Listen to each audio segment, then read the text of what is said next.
یہ کربلا ہے، یہ معجز نما کی بستی ہے، کفن میں اس کے لپیٹو نجات لے جاؤ۔ یقیناً آپ میں سے بہت سارے دوستوں نے اس ویڈیو کا ٹائٹل دیکھ کر اس کو انتخاب کیا ہوگا دیکھنے کے لیے۔ میں یہاں پہ ایک ڈسکلیمر دے دوں، ایک وضاحت کر دوں کہ یہاں معجزے سے مراد وہ شرعی یا دینی اصطلاحی معجزہ نہیں ہے جو دین کے اندر ایک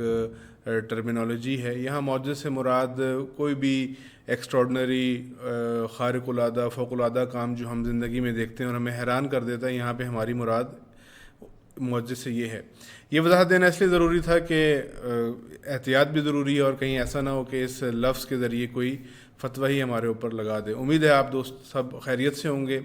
میں پہلے عرض کروں کہ میں کیوں اس ویڈیو کو بنا رہا ہوں اور کیوں ہم نے یہ ویڈیو اپلوڈ کی ہے۔ اس کی وجہ یہ ہے کہ الحمدللہ اللہ تعالیٰ کی توفیق سے اور سید الشہداء کے صدقے میں پہلی مرتبہ کربلا کا یہ سفر نصیب ہوا، اور اس سفر کے دوران بہت سارے اپنے چاہنے والوں نے، اپنے عزیز و اقارب نے، دوستوں نے یہ خواہش کا اظہار کیا کہ آپ جہاں جہاں جائیں ہمیں بھی زیارات کروائیں، ویڈیوز بنا کے بھیجیں مختلف مقامات کی۔ تو جب یہ سفر شروع ہوا تو سفر کے آغاز سے میں نے ویڈیوز بنانا شروع کی، اور یہ اندازہ لگایا کہ اب اگر میں یہ ویڈیوز ہی بناتا رہوں گا اور سب کو الگ الگ بھیجتا رہوں گا تو میری اپنی زیارات بھی متاثر ہوں گی اور سب کو بھیجنا بھی یہ میرے لیے ممکن نہیں۔ تو وہیں سے ایک خیال آیا کہ کیوں نہ ہم اس کو یوٹیوب کے اوپر اپلوڈ کریں اور پھر اسی سے ہمارے جو دوست احباب ہیں وہ استفادہ کر لیں۔ اور اس ولاگ کو بنانے کا مقصد بھی یہ ہے کہ وہ جو ایکسپیرینس تھا پہلا اپنے لیے، وہ دوستوں کے لیے، اپنے چاہنے والوں کے لیے، دیکھنے والوں کے لیے اس کو بیان کیا جائے، تاکہ ممکن ہے کہ ہمارا یہ بات کرنا، ہمارا یہ بیان کرنا کسی کے لیے تشویق کا باعث بنے، کسی کے لیے حوصلہ افزائی کا باعث بنے، یا کم از کم ہماری اپنی نجات کا باعث بنے۔ میں عرض کروں کہ یہ پہلی مرتبہ تھی کہ مجھے توفیق نصیب ہوئی کربلا کے سفر کی اور سید الشہداء کی زیارت کی۔ لیکن اس سے پہلے ایک نقطہ جو بیان کرنا ضروری سمجھتا ہوں وہ یہ کہ میں عرض کروں کہ میں ایران میں ہوں اور یہاں سے زیارت کے لیے میں گیا۔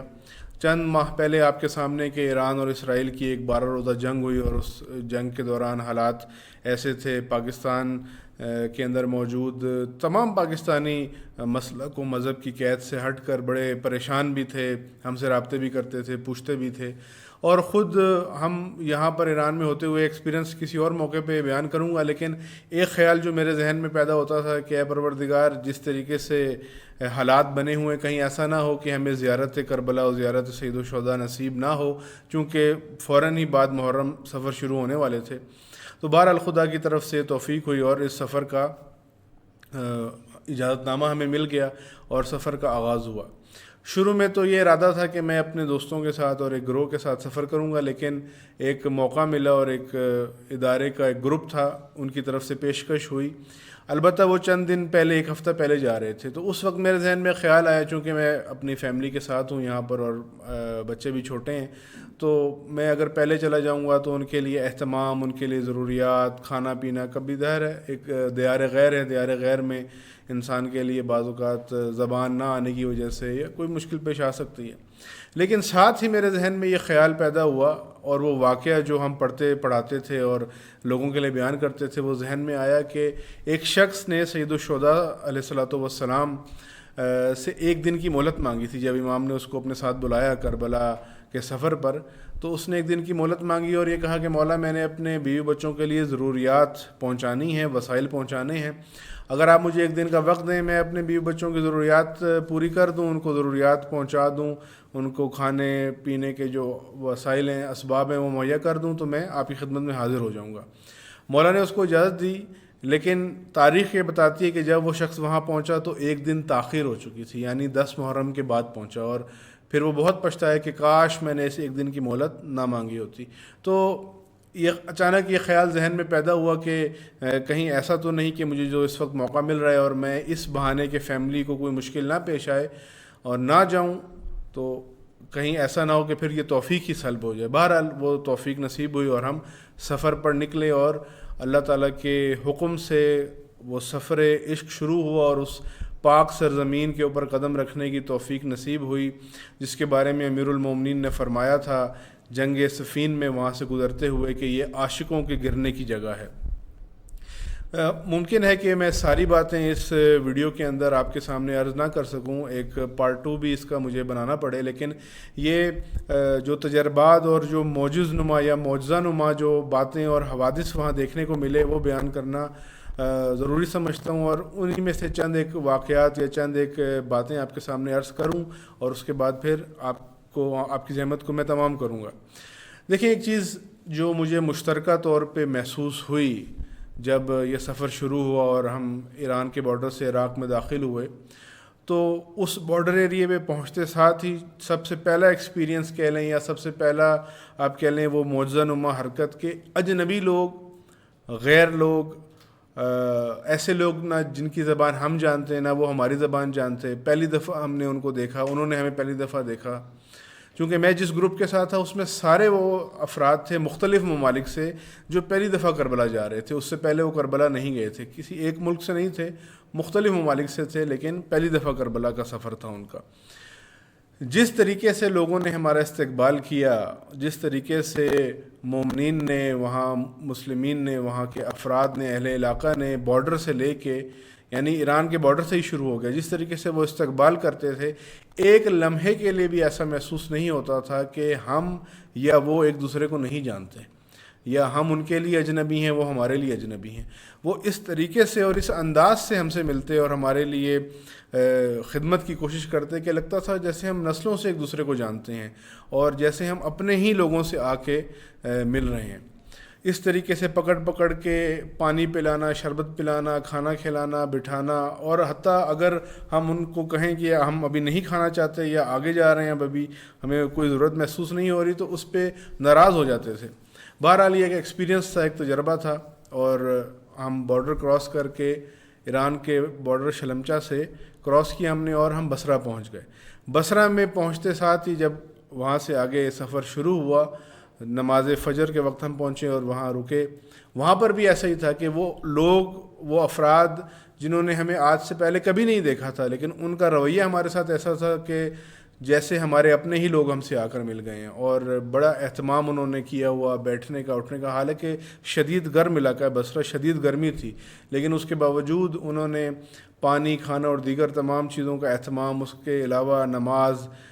واش روم، ہر طریقے سے زائرین کی خدمت کے لیے ان کی طرف سے سہولیات مہیا تھیں۔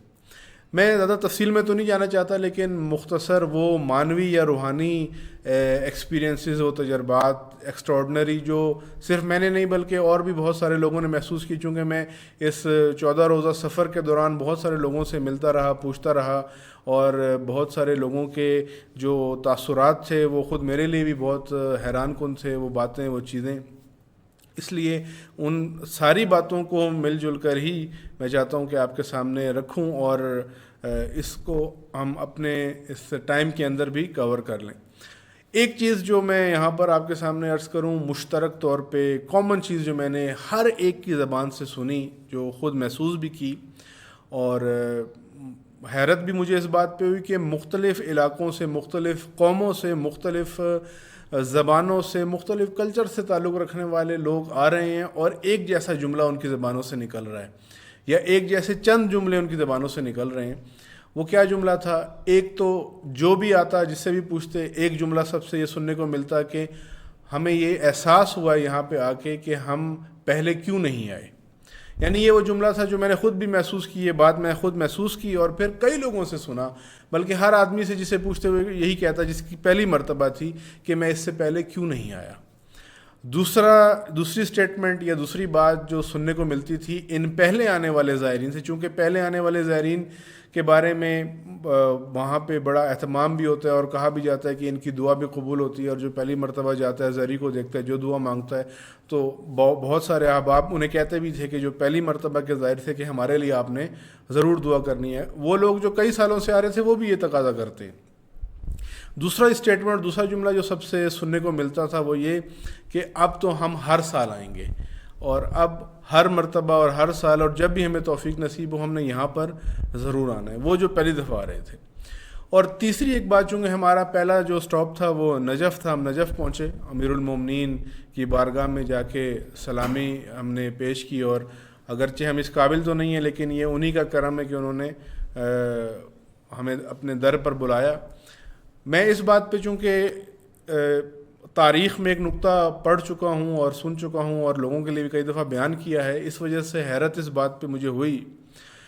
رسول اللہ صلی اللہ علیہ وآلہ وسلم کے بارے میں یہ کہا جاتا ہے کہ جو شخص بھی ان سے ملتا تھا اس کی یہ اسٹیٹمنٹ کامن ہوتی تھی, اور وہ یہ کہتا تھا کہ جیسے رسول اللہ مجھے اہمیت دیتے ہیں ویسے کسی اور کو نہیں دیتے, یا جس طریقے سے رسول اللہ مجھ سے بات کرتے ہیں کسی اور سے شاید ایسے بات نہیں کرتے. اور یہ وہ جملہ صرف اہل بیت کے لیے نہیں, اصحاب کے لیے نہیں, بلکہ جو بھی رسول اللہ سے ملتا ان سب کی یہ کامن اسٹیٹمنٹ تھی, یہ تاثر تھا ان کا کہ رسول اللہ ہمیں بہت اہمیت کے ساتھ دیکھتے, ہماری بات سنتے, ہماری بات ہم سے بات کرتے ہیں. یعنی ایک جیسا رویہ تمام لوگوں کے ساتھ, تمام ملنے والوں کے ساتھ, کہ واقعاً ایک معجزے سے کم نہیں ہے. اسی سے ملتی جلتی اسٹیٹمنٹ جو نجف کے بارے میں خصوصاً پہلے آنے والے زائرین نے تو سب نے یہ بات کی, اور وہ جو پہلے سے آ رہے تھے ان کے بھی یہی جملے تھے کہ جو بھی نجف میں آتا اور امیر المومنین کے دربار پہ اور ان کے شاہ نجف کے در پہ حاضری دیتا, اگرچہ رش بہت زیادہ تھا, بہت مشکل سے کوئی اندر زری تک پہنچنا اور زری کا بوسہ لینا اور اس کو مس کرنا بہت مشکل تھا, لیکن پھر بھی کوشش کر کے لوگ پہنچ جاتے تھے. اور رش, انتہائی رش ہونے کے باوجود ہر آدمی کی زبان سے یہ سننے کو ملتا تھا کہ ہمیں یہ لگتا ہے کہ جیسے ہم بہت سالوں کے بعد, بڑے عرصے کے بچھڑنے کے بعد اپنے باپ کی بغل میں آ گئے اور ہمیں اپنے باپ نے سینے سے لگا لی ہے. یعنی یہ وہ ایسا جملہ ہے کہ ہم نے ان لوگوں سے بھی سنا جو یورپ سے آئے ہوئے تھے, انڈیا سے آئے ہوئے تھے, ان سے بھی سنا, پاکستان سے, ایران سے, مختلف ممالک سے آئے ہوئے لوگ جن کے ساتھ رابطہ ہوا. بعض لوگوں سے ہم فون پہ رابطے میں رہے, مل نہیں سکے, لیکن جب ان سے نجف کے بارے میں تاثر لیے تو یہی کہنا تھا ان کا کہ ایسا لگتا ہے کہ ہمیں اپنے باپ نے گلے سے لگا لی ہے. ایسا لگتا ہے کہ ہم جو باتیں کبھی کسی کو نہ کہہ پائے تھے, زندگی بھر ہمارے دلوں میں, ہمارے سینے میں وہ باتیں چھپی ہوئی تھیں, آج وہ باتیں ساری ہم نے کہہ ڈالی ہیں. اور ہمیں ایسا لگتا ہے کہ جیسے ہم اپنے ہی گھر میں آ گئے ہیں اور ہمیں ذرا برابر بھی اجنبیت کا احساس نہیں ہو رہا. تو یہ وہ عجیب و غریب اور حیرت میں ڈال دینے والی باتیں ہیں جو انسان کوئی سفر کے اندر نظر آتی ہیں, محسوس کرتا ہے اور سنتا ہے. یہاں پر میری یہ ویڈیو زیادہ طولانی نہ ہو جائے, اس کو مختصر کروں اور پھر دوبارہ آپ کے سامنے کسی اور موقع پر مزید ایکسپیرینس اور تجربات کو بھی عرض کروں گا. لیکن یہاں پر ایک اور نقطہ جو بہت ضروری ہے عرض کرنا ہمارے دیکھنے والوں کے لیے, وہ یہ کہ اس کربلا کے سفر کے دوران بہت سارے لوگ آتے ہیں, مالی اعتبار سے مختلف حیثیت ہوتی ہے, بہت غریب بھی ہوتے ہیں, بہت امیر بھی ہوتے ہیں, بڑے رئیس لوگ بھی ہوتے ہیں, مختلف ممالک کے سردار اور کہہ لیں کہ وڈیرے لوگ بھی وہاں پر ہوتے ہیں. لیکن ایک کامن چیز جو میں نے مشاہدہ کی اور ایکسپیرینس کیا کہ اس پورے سفر کے دوران ایسا نہیں ہے کہ اگر کوئی شخص کربلا جائے اور کربلا جانے کا ارادہ رکھے, ہم سمجھتے ہیں کہ صرف پاکستان والوں کے لیے مسائل ہیں, بارڈر بند ہو جاتا ہے, یا صرف غریبوں کے لیے مسائل ہیں کہ پیسے نہیں ہوتے, یا اور اس طرح کی چیزیں. جو چیز میں نے محسوس کی کہ جو بھی کربلا کا ارادہ کر رہا تھا یا کر کے آیا یا وہاں پہنچا, جو بھی زائر تھا, کسی نہ کسی انداز میں کوئی نہ کوئی مشکل اس کو اٹھانی پڑ رہی تھی, دشواری کسی نہ کسی طریقے سے اس کو فیس کرنی پڑ رہی تھی. کسی کو مالی مشکل پیش آتی تھی, کسی کو کوئی تکلیف ہو جاتی تھی, کسی کو رکاوٹ پیدا ہو جاتی تھی, کسی کا کوئی عزیز گم ہو جاتا تھا, کوئی بھی مشکل پیش ضرور آئی ہے. تو یہ ایک طرف یہ جو تاثر بعض اوقات دیا جاتا ہے کہ کربلا کے 40 کے سفر میں بہت کھانا ہوتا ہے, بہت اہتمام ہوتا ہے, یہ ایک تفریحی سفر ہے, بعض لوگ کہہ دیتے ہیں اس کو یہ تفریحی سفر ہے. مجھے کہیں بھی تفریح نظر نہیں آئی معذرت کے ساتھ. جن کے پاس ڈالرز بھرے ہوئے تھے جیبوں کے اندر, انہیں بھی کہیں نہ کہیں مشکل اٹھانی پڑی. اور پھر وہیں پر جو علماء تھے اور اہل معرفت تھے, ان کی زبانوں سے یہ جملہ بھی سننے کو ملا کہ زیارت کے قبول ہونے کی ضمانت یہی بات ہے کہ انسان کو اس سفر میں دشواری اور تکلیف پیش آئے. اور اگر کسی کو دشواری اور تکلیف پیش نہیں آتی, اسے پریشان ہونا چاہیے. جس کو کوئی تکلیف پیش آ جاتی ہے وہ پریشان نہ ہو, بلکہ وہ خوش ہو کہ مجھے مولا کے خاطر جو اتنی مشکلات کے بعد یہاں پہنچے اور اتنی مشکلات انہوں نے کربلا میں دیکھیں اور دین کے پرچم کو سر بلند کیا, اگر مجھے ان کی زیارت کے لیے تھوڑی سی دقت اٹھانی پڑتی ہے, کچھ دیر گرمی میں بیٹھنا پڑتا ہے, کچھ دیر بھوکا رہنا پڑتا ہے, یا کوئی اور کسی طرح کی مشکل پیش آ جاتی ہے, تو اس کا یہ مطلب نہیں ہے یہ مجھ سے ناراض ہیں, بلکہ اس کا مطلب یہ ہے کہ میرا یہ عمل اور میرا یہ سفر ان کی خوشنودی کا باعث ہے. بات زیادہ لمبی نہ ہو جائے اس لیے میں اس ایکسپیرینس اور اس بات تک یہاں محدود کروں گا. انشاءاللہ دوبارہ بھی آپ کے سامنے حاضر ہو کر مزید جو اس سفر کے دوران چیزیں دیکھنے کو ملیں وہ آپ کو بتائے جائیں گے. تب تک کے لیے اجازت. ہمارے کنٹینٹ کو، مواد کو اگر آپ پسند کریں تو شیئر کرنا، لائک کرنا اور سبسکرائب کرنا نہ بھولیے گا. شکریہ.